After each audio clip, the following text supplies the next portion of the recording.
অনেকেই আমার daily blog খুব পছন্দ করেছেন, আর সেই পছন্দের কারণে আর অনেকের বলার কারণে আবারও চলে আসলাম একটা ছোট্টখাটো ডেইলি ব্লগ নিয়ে। সারাদিন কি করি না করি তার কিছু অংশ শেয়ার করার জন্য। আই হোপ আপনাদের কাছে ভালো লাগবে। আজকে যেহেতু মেয়ে মাদ্রাসায় যায় নাই, মেয়ের মানে ইচ্ছার বিরুদ্ধে না আমি কিছু করি না। ওর যেদিন ভালো লাগে সেদিনই আমি মাদ্রাসায় নিয়ে যাই, সেদিনই আমি ওকে পড়তে বসাই ওর ইচ্ছার মতো।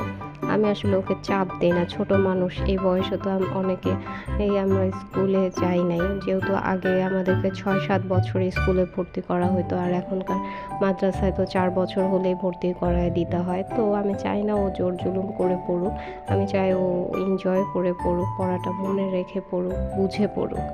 সো ওর পাশে চেয়ারে বসেছিল, বেডের পাশে যেহেতু আমার একটা চেয়ার রাখা আছে, আর এই ফাঁকে আমি কাজ করছিলাম। ও দেখছে আর বলতেছে, আম্মু আমি ক্যামেরা ধরি পরে। আমি কই, ক্যামেরা তুমি যদি ধরো বাবা তাহলে তো আমার কাজ খুব দ্রুত হবে, থাক তুমি বসে রেস্ট নাও।